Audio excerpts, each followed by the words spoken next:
A. Habibuddin, and I'm going to tackle you about coronavirus disease or COVID-19. So, what is coronavirus? Coronavirus disease or COVID-19 is an infectious disease caused by the SARS-CoV virus. Most people who fall sick with COVID-19 will experience mild to moderate symptoms and recover without special treatment. However, some will become seriously ill and require medical attention. Coronavirus or COVID-19 is spreading at an enormous rate and has caused death beyond expectation due to a variety of reasons. This includes inadequate healthcare spending causing, for instance, a shortage of protective equipment, testing swabs, masks, surgical gloves, gowns, and etc. A high population density that causes close physical contacts among community members who reside in compact places. Hence, they are more likely to be exposed to communicable diseases including coronavirus. And mass panic due to the fear of experiencing the loss of loved ones, lockdown, and shortage of foods. Coronavirus are a group of the related viruses that cause diseases in mammals and birds. In humans, coronaviruses cause respiratory tract infections that can range from mild to lethal. COVID-19 is caused by infections with the severe acute respiratory syndromes, coronavirus 2 or SARS-CoV-2 virus strain. COVID-19 affects different people in different ways. Most infected people will develop mild to moderate illness and recover without hospitalizations. Most common symptoms such as fever, cough, tiredness, loss of taste or smell.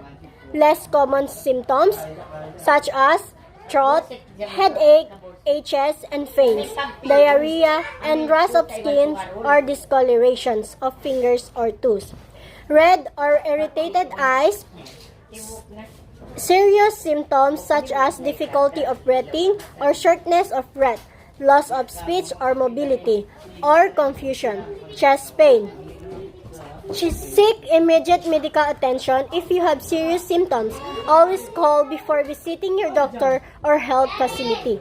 People with mild symptoms who are otherwise healthy should manage their symptoms at home. The incubation period or average it takes 5 to 6 days from when someone is infected with the virus or symptoms to show. However, it can take up to 14 days. And also, COVID-19 is thought to extend to 14 days with a median time of 4 to 5 days from exposures to symptoms onset. One study reports that 97.5% of people with COVID-19 who have symptoms will do so within 11.5 days of SARS-CoV-2 infection. The defeated period of communicability for COVID-19 is not known at this time. Earliest time communicability, there are studies reported that COVID-19 can be transmitted from people who are in their incubation period. Some studies have suggested transmission as early as 5 days before symptoms onset. Pathogenesis of COVID-19. COVID-19 appears that infected animals may have first transmitted the virus to humans at a seafood market. Soon, a secondary source of infections was found to be human-to-human transmissions of the COVID-19 virus.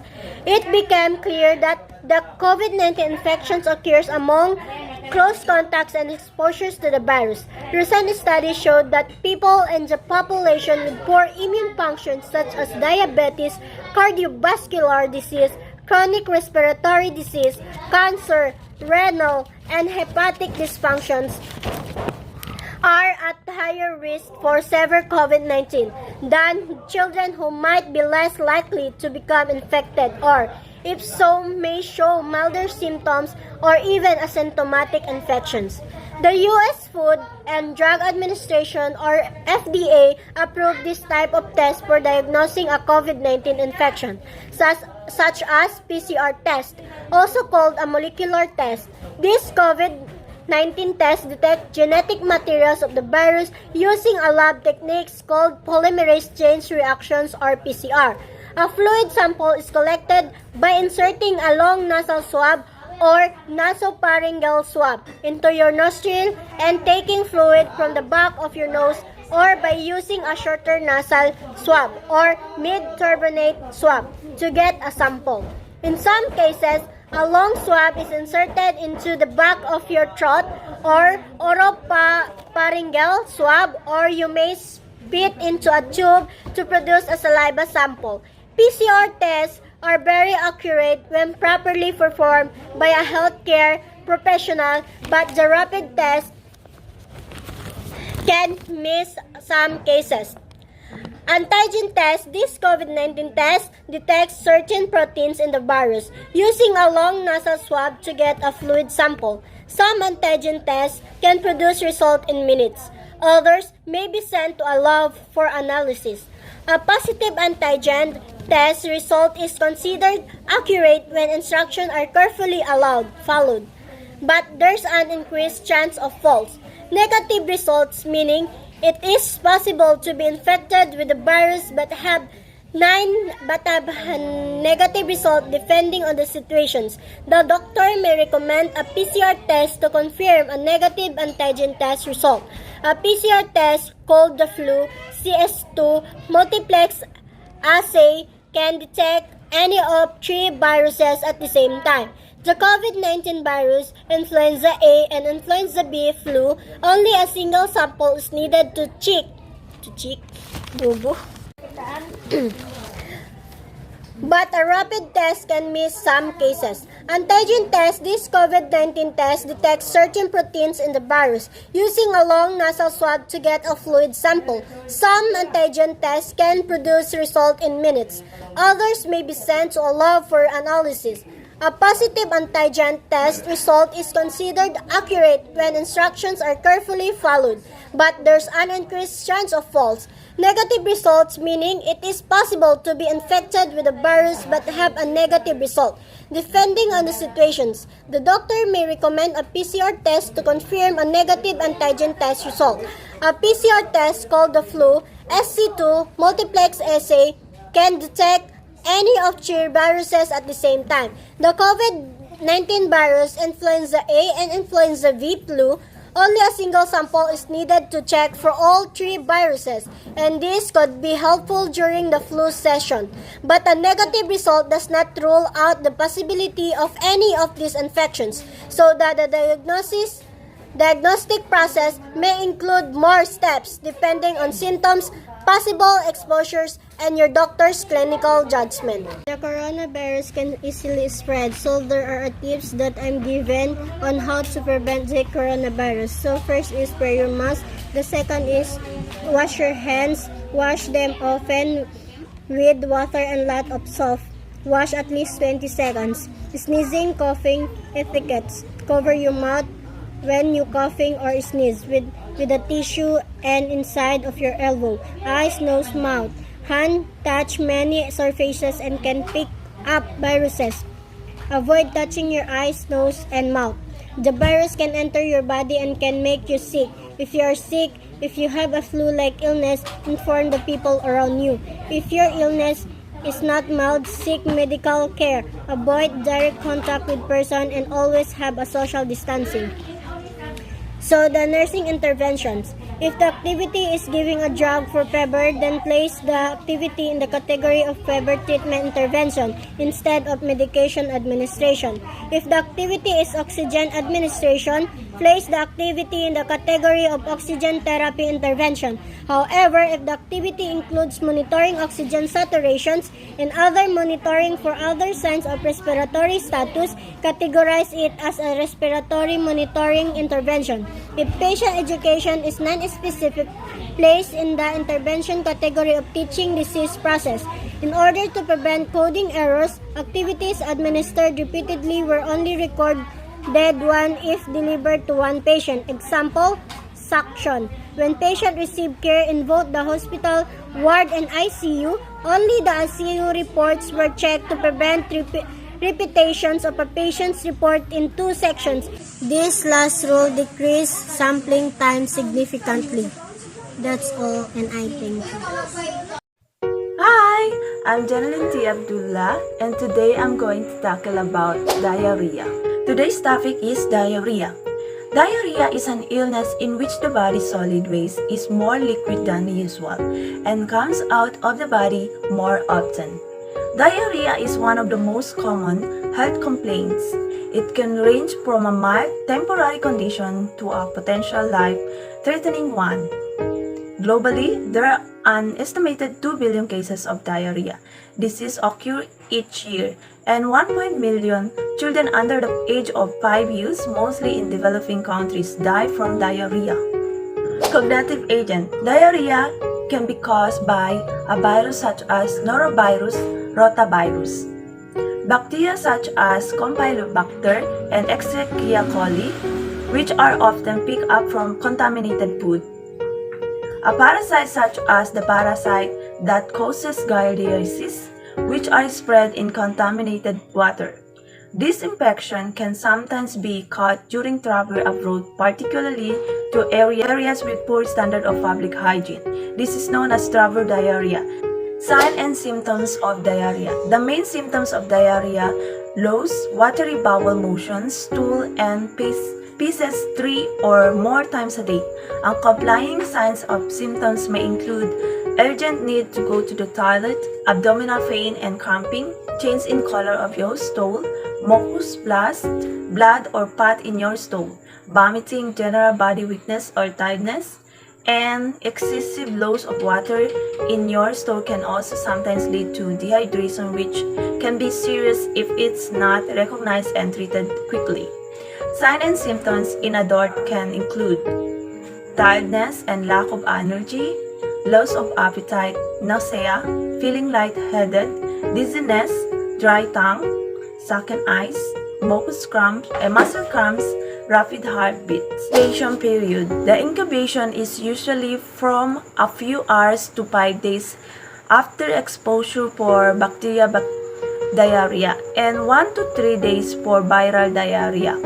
Period of communicability. First day to 10th day as long as CA is seen in feces. Diagnostic. Besides conducting a physical exam and reviewing your medication, your doctor might order tests to determine what's causing your diarrhea. They include blood tests. A complete blood count test can help determine what's causing your diarrhea. Stool test. Your doctor might recommend a stool test to determine whether a bacterium or parasites causing your bacteria. Flexible sigmoidoscopy or colonoscopy. Your doctor might recommend one of these procedures to look at the lining of your colon and provide biopsies if no cause is evident for persistent diarrhea. Pathogenesis. Diarrhea is the reversal of the normal net absorptive status of water and electrolyte absorption to secretion, such as the arrangement can be resort of an either osmotic force that acts in a lumen to drive water into the gut of the resort of an active secretory state. Medical management. Nursing intervention. Replacement of lost FNE. Administer D5LR more in sodium, DLR more in potassium. Enteric in solution. All patients should be isolated until the rectal swab shows result. All water and milk should be boiled for 15 minutes. Food must be protected from flies. Prepare food properly. Proper disposal of excreta. Good environmental sanitation. And that's all. Thank you for watching.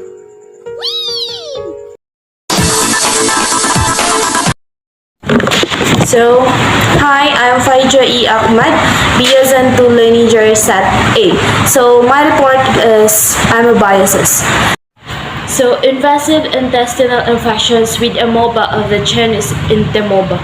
So, 50 million infected worldwide annually individually with this type of infections.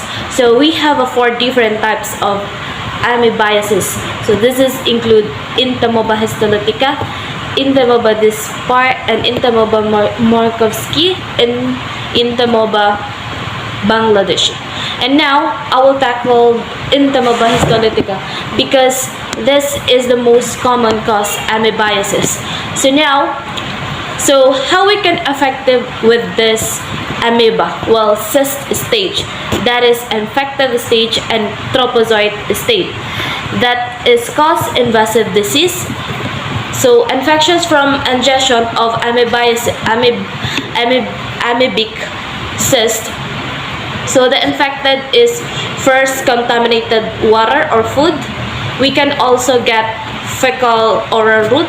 So individual has infections and amoeba histolytica. They actually release meteorisis in your pieces, and if other individual comes along actually and just contaminated food or water that has been contaminated with cyst, they're going get infected itself. So surprising cyst can survive in environment for weeks, months. So first stage, cyst ingested. So cyst is effective stage. They are we ingest from environment, and one the cyst passes through the stomach, they will transform to trophozoite in the small intestine. This is what is the cause of invasive disease. So trophozoite invade into mucosa of large intestine, causing damage to tissue, increased secretions, and eventually bloody diarrhea. So what those Entamoeba histolytica specifically do to cause pathogenic and Oreo, while Entamoeba histolytica for one day secretes proteinases that destroy proteins. So they secrete this enzyme proteinases that destroy proteins of the host, so they can go in release proteins and destroy proteins.